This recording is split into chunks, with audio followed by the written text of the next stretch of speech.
મિત્રા મહેમાન ગુજરાતી ફિલ્મ જે થિયેટરની અંદર સેકન્ડ વીકમાં સક્સેસફુલી રન કરી રહી છે. યશ સોની, મિત્ર ગઢવી, આરોહી પટેલ, મિહિર રાજડા એન્ડ સોનાલી દેસાઈની આ ફિલ્મ છે જેના મેઇન સ્ટારકાસ્ટ છે. તો શું આ ફિલ્મ ખરેખર સારી છે યા નહીં અને ફિલ્મની સ્ટોરી શું છે, બધી જ વાત કરીશું આ વિડીયોની અંદર. પર સૌથી પહેલા ચેનલ પર પહેલી વાર વિઝિટ કરી રહ્યા છે, ચેનલને ફોલો જરૂર કરી લેજો અને વિડીયો પસંદ આવે તો લાઈક અને શેર જરૂર કરજો. હું છું રુચિત શાહ, ધેટ ગુજ્જુ બોય ચેનલની ઉપર તમારા બધાનું હાર્દિક સ્વાગત છે. તો અવનવી Gujarati film, Hollywood, Bollywood film, web series બધાના આપણે રિવ્યૂ કરતા હોઈએ છીએ, તો ચેનલને જરૂરથી ફોલો કરી લેજો અગર તમે સિનેમા લવર છો તો. વાત કરીએ ફિલ્મની સ્ટોરીની, તો ફિલ્મની અંદર દેખાડવામાં આવ્યું છે કે યશ સોની એ સુસાઇડ અટેમ્પ્ટ કરવા જાય છે. ત્યાં મિહિર રાજડા એમને મળી જાય છે. મિહિર રાજડા ટેક્સી ડ્રાઈવર હોય છે ને ત્યાંથી પસાર થઈ રહ્યા છે. ત્યાં યશ સોનીને સુસાઇડ અટેમ્પ્ટ કરતા દેખે છે. યશ સોનીને સમજાવે છે અને એમની ગાડીમાં બેસીને એક દૂર જગ્યાએ લઈ જવાનો પ્લાન કરે છે, જ્યાં વચ્ચે આરોહી પટેલ એન્ડ મિત્ર ગઢવી પણ એમની સાથે જોડાય છે. પણ દે આર નોટ, એકબીજાને ઓળખતા નથી ને ફ્રેન્ડ્સ કનેક્શન છે.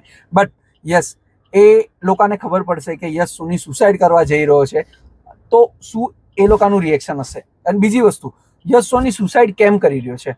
દેવું થઈ ગયું છે, ઘરથી કોઈ નારાજ છે, ફેમિલી પ્રોબ્લેમ જેને કહી શકાય, યા પછી ગર્લફ્રેન્ડની ચક્કર. બધી જ વસ્તુ ફિલ્મ જોવાથી તમને ખબર પડશે.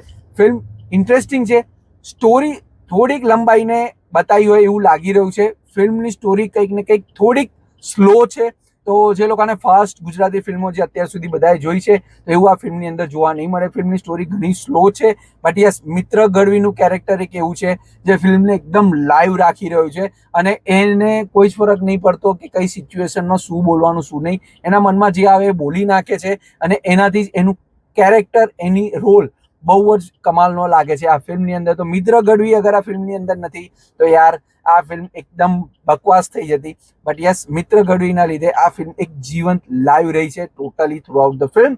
અને યસ, વાત કરીએ બીજા બધા કેરેક્ટરની, તો બધા જ એક્ટરની એક્ટિંગ ખૂબ જ સરસ છે. યસ, ફિલ્મ તમને કંટાળો આવે એવી નથી, બટ થોડીક તમને જોયા પછી એવું લાગશે કે થોડુંક એનું પ્રેઝન્ટેશન થોડુંક ફાસ્ટ બતાવ્યું હોત તો વધારે સારું છે. બટ યસ, ધ એન્ડમાં જે મેસેજ આપવામાં આવ્યો છે, જેના લીધે આખી આ સ્ટોરી રચાઈ, તો એ મેસેજ ખરેખર બહુ સારો છે, જે આજની જનરેશન મે બી કદાચ નથી ફોલો કરી રહ્યા છે અથવા ગિલ્ટ અનુભવે, તો એવું અંદર બતાવવામાં આવ્યું છે. તો યસ, એ પ્રેઝન્ટ જે મેસેજ છે એ બહુ સુપર્બ છે અને ઘણા બધા લોકો સાથે આવું થતું હોય છે. તો આ સ્ટોરી નવી નથી, બટ યસ, આવું કંઈક છે જે લાઈફમાં થતું હોય છે, પણ આની ઉપર આપણા રિએક્શન બહુ અલગ હોય છે. જે આ ફિલ્મની અંદર બતાવવામાં આવ્યું છે એ ખરેખર જોવાલાયક છે. તો આજની તારીખે હજુ તમે નથી જોયું મિઠડા મહેમાન, થિયેટરની અંદર જઈને જોઈ શકો છો.